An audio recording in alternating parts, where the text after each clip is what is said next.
ಇವತ್ತು ಈ ಏನು ನ್ಯಾಯ ದೇವತೆ ಇವತ್ತು ನಮ್ಮ ಪರವಾಗಿ ನಿಂತಿದ್ದಾಳೆ. ಅದಕ್ಕೆ ನಾವು ಹಾಸನದಲ್ಲಿ ಪ್ರಾರ್ಥನೆ ಮಾಡ್ತಿದ್ದೇವೆ. ನಮ್ಮ ರೇವಣ್ಣನವರಿಗೆ ಇನ್ನು ಮುಂದೆ ಯಾವುದೇ ಯುದ್ಧಗಳು ಆಗಬಾರ್ದು, ಅವರಿಗೆ ಭಗವಂತ ಇನ್ನು ಹೆಚ್ಚಿನ ಶಕ್ತಿ ಕೊಡಲಿ ಅಂತ ನಾವು ಹಾಸನದಲ್ಲಿ ಪ್ರಾರ್ಥನೆ ಮಾಡ್ತಾ ಇದ್ದೇವೆ. ಓಕೆ ಸರ್, ಹೇಳಿ ರೇವಣ್ಣವ್ರಿಗೆ ನಮಸ್ಕರಿಸುತ್ತಾ ಮಾನ್ಯ ರೇವಣ್ಣ ಸಾಹೇಬರಿಗೆ ಬೇಲ್ ಸಿಕ್ಕಿರ್ತಕ್ಕಂಥದ್ದು ನಮ್ಗೆಲ್ರಿಗೂ ಕೂಡ ಹಾಸನ ಜಿಲ್ಲೆಯ ಜನತೆಗೆ ತುಂಬ ಸಂತೋಷ ಆಗಿರ್ತಕ್ಕಂಥ ವಿಚಾರ. ಇವತ್ತೇನು ಅವ್ರನ್ನ ಕಿಡ್ನಾಪ್ ಕೇಸ್ನಲ್ಲಿ ಬಂಧಿಸಿರ್ತಕ್ಕಂಥ ಇದು ನಿಜಕ್ಕೂ ಕೂಡ ಸತ್ಯಕ್ಕೆ ದೂರವಾದಂಥ ವಿಚಾರ. ಅದು ಯಾರ್ದೋ ಒಂದು ಕಟ್ಪಾಡಿಗೆ ಅವರು ಆ ಥರದಲ್ಲಿ ಅವ್ರನ್ನ ಕರ್ಕೊಂಡು ಬಂದು SIT ಅವರು ಬಂಧಿಸಿ ಈ ಥರದಲ್ಲಿ ಇದು ಮಾಡಿರ್ತಕ್ಕಂಥದ್ದು. ಆ ವಿಚಾರದಲ್ಲಿ ಯಾವುದೇ ಕೂಡ ರೇವಣ್ಣ ಸಾಹೇಬರಲ್ಲಿ ತಪ್ಪು ಎಸಗಿಲ್ಲ ಅಂತೇಳಿ ನಾವು ಇಡೀ ನಮ್ಮ ತಾಲೂಕು ಜಿಲ್ಲೆಯವರು ಕೂಡ ನಾವು ಒತ್ತಾಯ ಮಾಡ್ತೀವಿ. ರೇವಣ್ಣವ್ರದ್ದು ಇದರಲ್ಲಿ ಯಾವುದೇ ಥರದ ತಪ್ಪುಗಳು ಕಾಣ್ತಾ ಇಲ್ಲ.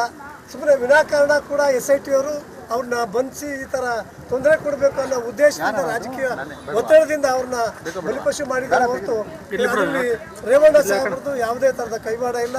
ಅವ್ರು ಯಾವುದಾದ್ರು ಕೂಡ ತಪ್ಪು ಮಾಡ್ತಕ್ಕಂಥ ವ್ಯಕ್ತಿ ಅಲ್ಲ. ಇವತ್ತು ಸಾವಿರಾರು ಜನಕ್ಕೆ ಹುದ್ದೆಯನ್ನು ಕೊಟ್ಟಿರ್ತಕ್ಕಂಥ ಮಹಾನ್ ವ್ಯಕ್ತಿ ಇವತ್ತು ರೇವಣ್ಣರು.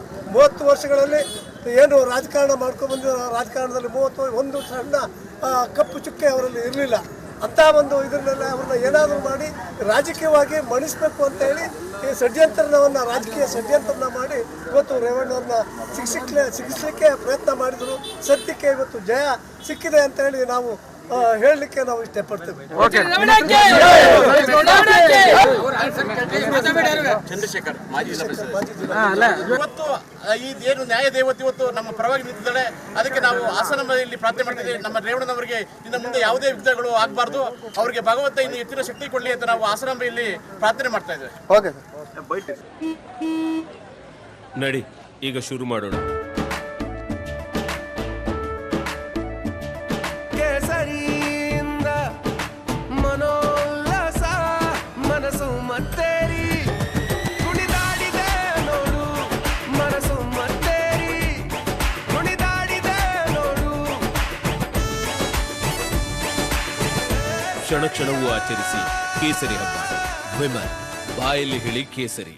ಸರ್, ಹೇಳಿ ರೇವಣ್ಣವ್ರಿಗೆ ನಮಸ್ಕರಿಸುತ್ತಾ ಮಾನ್ಯ ರೇವಣ್ಣ ಸಾಹೇಬರಿಗೆ ಬೇಲ್ ಸಿಕ್ಕಿರ್ತಕ್ಕಂಥದ್ದು ನಮ್ಗೆಲ್ರಿಗೂ ಕೂಡ ಹಾಸನ ಜಿಲ್ಲೆಯ ಜನತೆಗೆ ತುಂಬ ಸಂತೋಷ ಆಗಿರ್ತಕ್ಕಂಥ ವಿಚಾರ.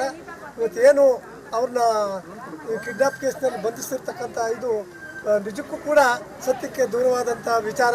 ಅದು ಯಾರ್ದೋ ಒಂದು ಕಟ್ಪಾಡಿಗೆ ಅವರು ಆ ಥರದಲ್ಲಿ ಅವ್ರನ್ನ ಕರ್ಕೊಂಡು ಬಂದು SIT ಅವರು ಬಂಧಿಸಿ ಈ ಥರದಲ್ಲಿ ಇದು ಮಾಡಿರ್ತಕ್ಕಂಥದ್ದು.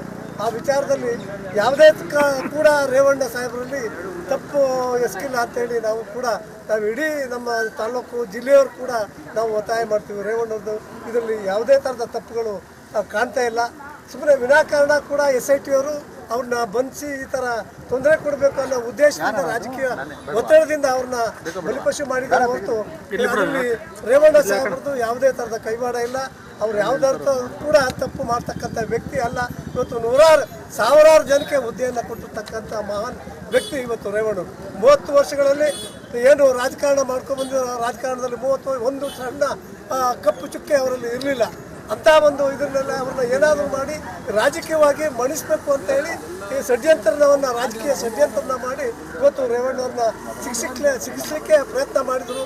ಸತ್ಯಕ್ಕೆ ಇವತ್ತು ಜಯ ಸಿಕ್ಕಿದೆ ಅಂತ ಹೇಳಿ ನಾವು ಹೇಳಲಿಕ್ಕೆ ನಾವು ಇಷ್ಟಪಡ್ತೇವೆ. ಚಂದ್ರಶೇಖರ್